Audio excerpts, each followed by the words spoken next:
Oi, meu nome é Ana Puga e hoje vou apresentar um seminário sobre a vez que o Uber foi hackeado por um adolescente através de um MFA Fatigue Attack. Esse trabalho foi feito por mim, o Omar Krause e o Daniel Vitor.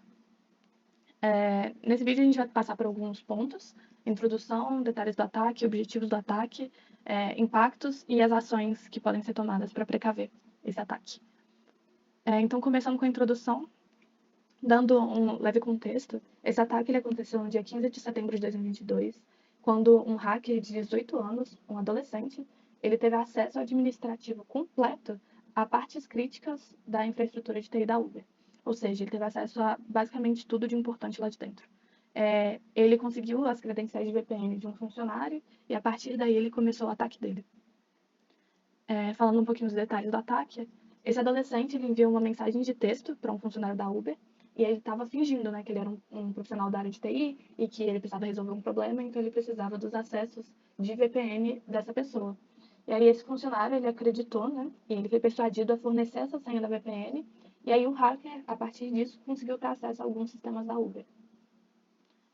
Aí assim, quando ele teve acesso à VPN, ele descobriu um disco com um script do PowerShell com várias chaves de acesso à hospedagem na nuvem. Ele teve acesso root tanto ao serviço da Google Cloud quanto à AWS. Então, tendo acesso à nuvem, né, da empresa, ele teve acesso a todos os sistemas, todas as aplicações e todos os armazenamentos, tudo de armazenamento na nuvem que a empresa possuía. Então, ele decidiu anunciar que o ataque estava acontecendo e ele forneceu alguns prints desses sistemas internos da Uber para demonstrar que ele tinha acessado, né, essas informações. E ele até falou no Slack da empresa, ele mandou uma mensagem no Slack da empresa falando que ele tinha conseguido acessar essas informações e deu uma lista de todos os databases que ele tinha conseguido acessar. E aí ele também aproveitou esse momento que ele tinha acesso ao Slack para mandar uma mensagem para a Uber que, né, anunciava a violação, mas que também fazia uma espécie assim mandava uma espécie de mensagem para a empresa falando que os motoristas deveriam receber salários mais altos. Então, a partir disso, ele tinha acesso a todo o código-fonte da Uber, e-mails e também aos sistemas internos. Para fazer isso, ele usou uma técnica chamada MFA Fatigue Attack, que é uma técnica de engenharia social, né? Quando ele primeiro mentiu para um funcionário da empresa para conseguir as credenciais da VPN, e a partir daí ele fez várias tentativas de login na conta desse usuário, usando a autenticação multifator, que é a autenticação para fazer login nas coisas. Você adiciona seu número de telefone, aí você pode ter uma senha, por exemplo, do Google Authenticator ou de aplicativos como Okta, e então você associa os seus dados da empresa a esses códigos, né, que são gerados por outros aplicativos ou por mensagem de telefone, e para realmente comprovar que é você. Então, o que ele fez não foi realmente fingir que ele era outro usuário, mas foi pegar essas credenciais de acesso e ficar fazendo repetidamente solicitações de login até que o usuário, né, o funcionário de verdade, aprovasse essa solicitação. Basicamente, ele bombardeia o alvo com essas notificações, fica enviando vários e-mails e também várias notificações, e eles podem chegar tão longe a ponto de também mandar um e-mail ou mandar uma mensagem fingindo ser um suporte de TI ou algo do tipo. E a partir desse momento ele convence a pessoa que é algum erro que está acontecendo no sistema e que é necessário que ela aceite as solicitações. Então a pessoa, ou por fatiga, né, exatamente por isso que é o nome do ataque, porque a pessoa ficou cansada dessas solicitações, ou porque ela realmente acreditou que estava se tratando de um erro do sistema e que ela realmente estava falando com um funcionário da empresa, ela aceita essas notificações e dessa forma o hacker consegue ter acesso a todo o sistema. Agora eu vou falar do objetivo do ataque, afinal de contas. Como o hacker entrou em contato pelo Slack, então o hacker conversaram com o hacker, né, depois do ataque, e descobriram que ele tinha apenas 18 anos e disse que vinha aprimorando as suas habilidades de cibersegurança fazia vários anos. E ele disse que invadiu a Uber porque a empresa tinha uma grande falha de segurança e ele queria mostrar isso, como ele fez lá no Slack.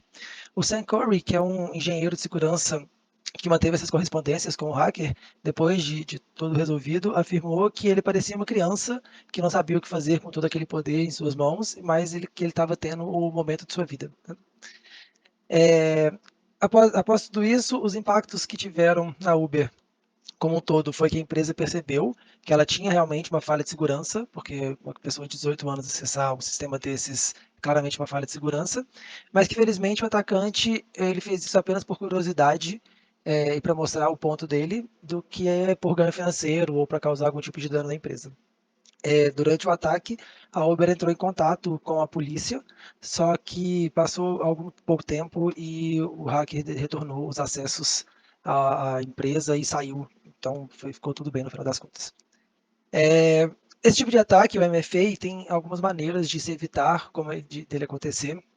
Uma delas, por exemplo, é a configuração de limites de solicitação de autenticação MFA, que alguns dos sistemas, Microsoft e a Google, permite se estabelecer um limite de número de solicitações que podem ser feitos por um determinado período de tempo, e isso evita o bombardeio contínuo de solicitações, conforme é o próprio ataque, né?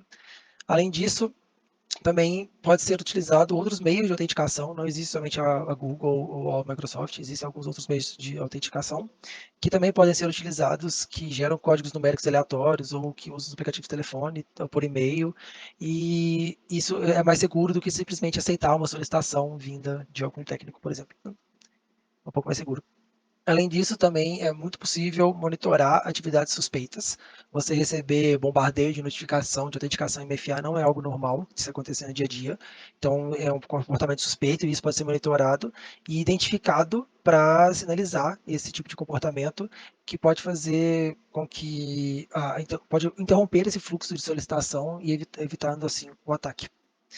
E também por último, e tão importante quanto as outras, é uma educação e conscientização por parte da empresa para com seus funcionários, que é necessário um treinamento para esses funcionários reconhecerem solicitações que podem ser suspeitas e que podem ter algum tipo de outros motivos por trás.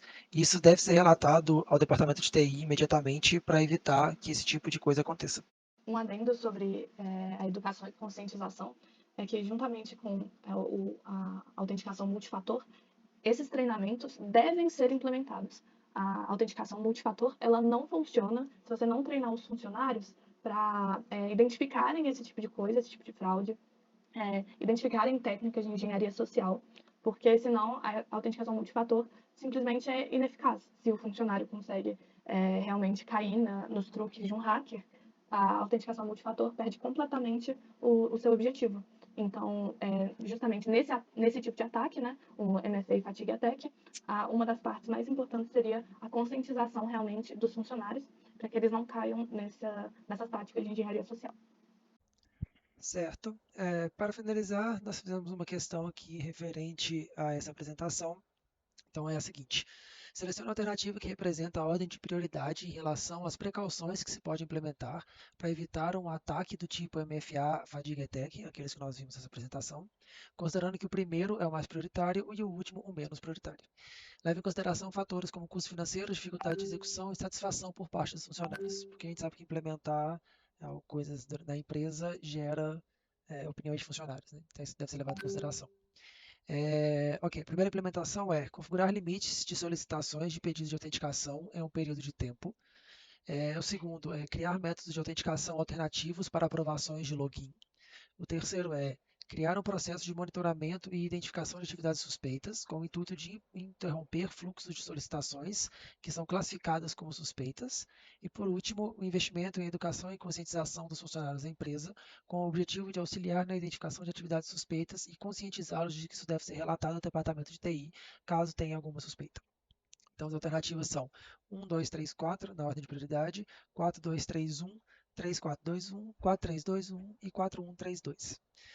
Portanto, a alternativa correta é a letra E, e como justificativa para isso, nós respondemos que, considerando os fatores apontados, a E é a resposta correta, pois a opção mais barata é a 4, pois o custo seria apenas algumas horas de semana do funcionário para fazer o treinamento e o material que deve ser produzido, além de ser a mais eficiente de todas. Então, ela é a primeira opção, a primeira a ser levada em consideração. Como segunda opção, pode-se configurar limite de autenticação, que não traz nenhum custo para o funcionário, exceto a programação desses limites, a de resolver boa parte do problema. Em terceiro lugar, é possível programar o monitoramento de atividades suspeitas, visto que muitas ferramentas MFA já possuem essa funcionalidade, bastando apenas configurá-la. E isso também não traz nenhum custo para o funcionário em si, sabe? Só para fazer essa programação mesmo. Ela auxilia na identificação e proteção desses possíveis ataques. Ok, e por último, a implementação de novos métodos de autenticação, mas ela é a última porque se você desconsidera as opções anteriores, essa é praticamente ineficiente, porque o ataque pode acontecer da mesma maneira e não é só porque você tem uma outra opção de autenticação e isso vai ser evitado. Ele poderia só bombardear a notificação nesse outro aplicativo e o funcionário aceitaria essa notificação da mesma forma, então ela não muda nada sem as outras opções. É isso, muito obrigado.